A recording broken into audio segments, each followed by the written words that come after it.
You made it to video too, maybe you just accidentally landed here.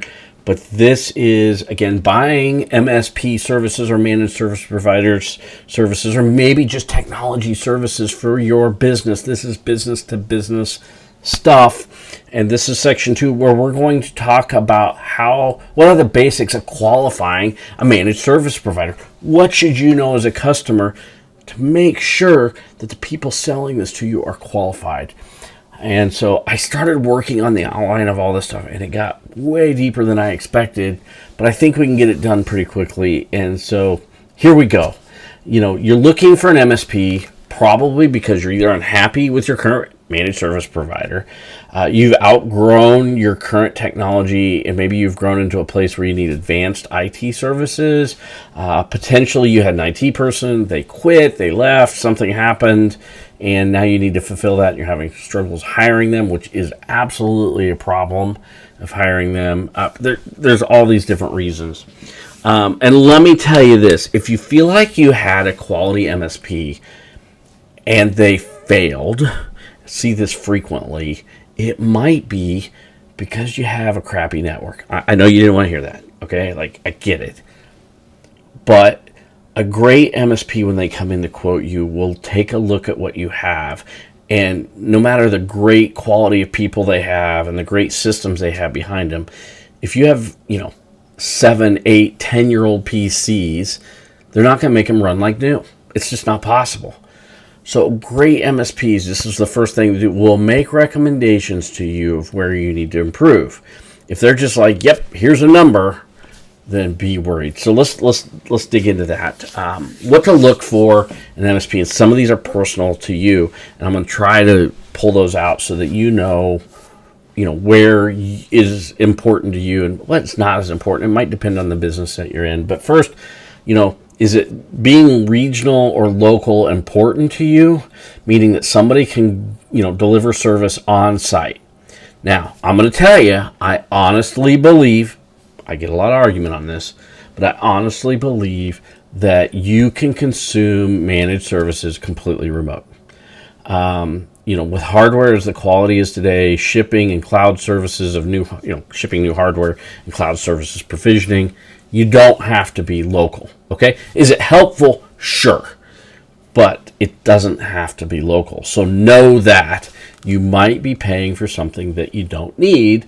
Make that decision as to what is important for you. And if you're a highly geography, across the country, and you've got employees everywhere, then working with a provider that knows how to deliver remotely might be in your benefit. So take a look at that. The next part of this is, do you go with a nationwide provider, somebody that has, they're kind of in the major metros. I've heard them called the NFL cities, right? Like they're out there in those big NFL cities. That might be a way to go. I'm going to be honest with you. I'm a little weak in this area. I'm going to touch what I know, but I'm a little weak on my knowledge just because I don't live in that world. Maybe there's an MSP in your vertical. So if you're in some kind of healthcare and you want to make sure that they understand your line of business application, which there could be a reason, then you might be searching out a verticalized vendor. Sometimes it's difficult to align a regional or local MSP with that need. The question I would ask you is, will an MSP truly know your line of business application? There's some argument on that. I think it's possible, but it's very difficult. There's so many tens of thousands, millions of applications out there. And so I think this can be really difficult. But is it important to you to know that? And then, once you've kind of made some of those decisions above, I'm actually going to tell you to go to AI. Go to ChatGPT, go to Copilot, whatever your flavor of maybe Google AI is, doesn't really matter. And start searching with the criteria that you find. I want them, regional. I want them in my vertical. I want them to know about this kind of thing and that thing. I want to make sure that they're a Microsoft shop or a Google shop or whatever is important to you, and put it in there. And it's going to tell you a list of those providers that meet your criteria for the area, which is pretty darn awesome. And we'll get into some of the details that you can also pull from GPT in particular that will give you some really helpful buying criteria on this. Other things to consider here, 24/7 service. Again, if you're a 24/7 shop, you need somebody that can service you 24/7. Make sure you put that as a requirement because many shops are not. Now let's define 24/7. Is that somebody on call or do they have live help desk 24/7? What's important to you? Last piece of this is offshore servicing. If you're in a regulated industry, you may not even have the ability to use these kind of services due to cybersecurity. Do you not like to have to deal with people with strange accents? That's up to you. It's a great question to ask because it is a way to reduce costs from the MSP's perspective, but maybe at the quality of service. Not always, but sometimes at the quality of service. So take a look at that. So now that you have your list of MSPs that you've found through ChatGPT, we're going to have to take a look at things to consider. And here's kind of my list of things to consider, if you will. Number of employees. I think that's important. If there are, very few employees, then you are highly reliant on just a few people. Might be a great experience early, but if they take vacation, they get sick, then you don't have service. So I kind of like to think that less than 10 are going to worry me. Just my opinion. All right. You have to make that call. And then the next thing is I think the sweet spot's somewhere between 30 and 70 employees. Like 30 gives you enough redundancy where they have the certifications and requirements that you have, up to 70, maybe even 100. I don't know. They're small enough to give you that personalized service level. I think that's important. And of course, there's redundancy built in, right? If one person's out, they've got a couple people on the bench that can take care of you. Revenue. Is the company going to be there in the future? If they're only a couple $1 million, then that's a real challenge. So making sure you pay attention. The ChatGPT will tell you estimated revenues on that standpoint, right? Time in business. Now remember, MSP's probably only been around since 2010, maybe even after that. So don't think that 50 years is a great number to look for, okay? A true MSP, if they've said they've been around for 50 years, they were something else 50 years ago. Maybe a television sales place, I don't know, telco, whatever it is.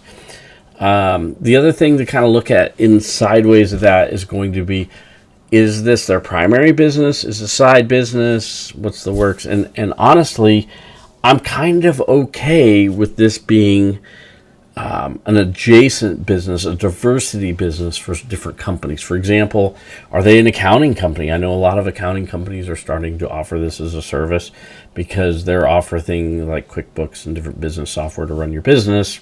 This just lines up perfectly with that. Maybe a telco ISP, seen a lot of those in the business. A software company sure makes sense. Make sure there's not a conflict of interest there, though, right? That kind of could be a problem. Print companies, seen a lot of print companies in there. Be careful. I've seen some good ones. I've seen some bad ones. It's not, global by any means, but could be a real challenge. And some of these can be definitely complementary and give some good diversification for better service for you. So after you've done that kind of work, here's my kind of list of things that you should go through. I'm going to have a list of questions here in a minute, but what would I look for when I'm first engaging an MSP? Go visit them. Like literally go to their shop. I know we're in this virtual world, but go visit their shop because do they look organized, right? Like, are they pig pens? What are you trying to figure out here? I think that's important. Number two is, do they look professional, right? Like, I don't want people with, ragtag, whatnot. Like you're offering professional services. You want the people that are servicing you to offer professional services. They should be looking the part too. You get a feel of the culture too, right? Like, do they treat their people well? If they don't treat their people well, they won't be there long. And if they're not there long, it's a bad customer experience. Just get a feel of what's going on there inside of that business. I think that's a great idea to kind of feel it out. Next, ask them for financials, right? Now, this is a great time to get a mutual NDA in place if you're narrowing down the list, right? You're going to be sharing proprietary information of yours with them. They may share proprietary information with you. Mutual NDA would be a way to go here. Plus, that also starts showing that they are aware of security and privacy, right? That's pretty important. Remember, when they start looking into your network, they're going to see everything you got. So you better have it safely consumed and safely kept. And NDA is a great way to put that and have some credentials there. Many times MSPs will run your credit. Fair play. goes both ways. If that works for you, take a look at that. My next area is going to be the cyber, right? And we're not going to get too deep at this point, but we're going to start touching the surface right here. But you should know what the MSP cyber program is for themselves. Let's be very clear. We're going to get into what it's going to be for you. But if they're not protected themselves and your information's in their hands, huge risk. Figure out what it is for themselves first. Do they have a standard like a NIST or something similar that they practice? Are they audited? Do they have to pass a SOC audit and they can prove it? Like actually hand you the audit sheet. Again, probably require an NDA, but make sure that they have it. Are they following their own practices and procedures? That's key there. And then, are they protecting your information from other customers' information? What are the walled gardens? So if some part of the company would get infiltrated, which is going to happen, it's just the way it is, what are they going to do to wall that between each other so nothing goes between their customers? They could have hundreds or thousands of customers, which is a huge risk profile. Next, questions asked to qualify them for that. And I got a pretty good list here, right? And of course, I'll put them in the chat down here on the YouTube channel. But here we go. References related to your business and call them. I've heard horror stories of customers that call other references and like the customer gives a bad reference. Wow. If they're not even willing to take that look, what are they going to be doing with your information? Huge risk. Do they have thought leadership in the industry of IT? What's their blogs? Do they have a conference? What's going on? Are they leading the industry in thought leadership? As you see the MSP processes, most great MSPs have them documented. Literally a sheet of paper or a digital document, if you will, of their processes. Exactly what happens when, because that is a well-defined, what we call operational maturity level process. You should expect to be able to see one. Maybe not all of them, right? That's intellectual property, but tell them you want to see their backup process. How often, what happens when they fail, who's contact, who's in charge, it lines up all those things.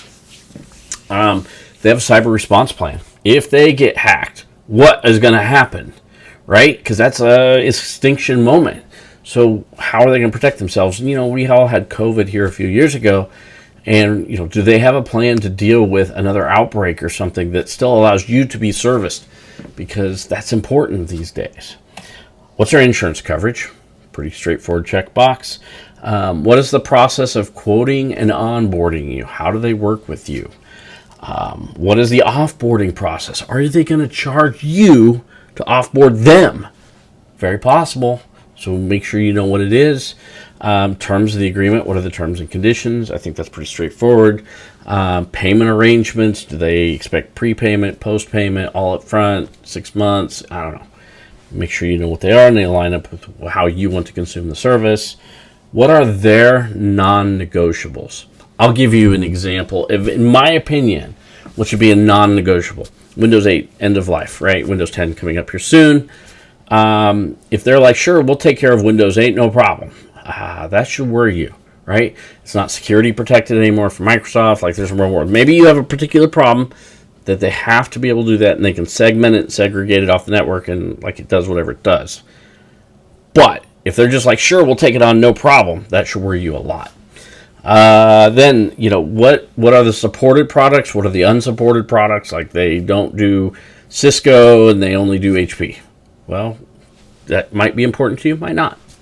Then, what service products do they sell? Like, the brands, are they an HP shop? Are they a Dell shop?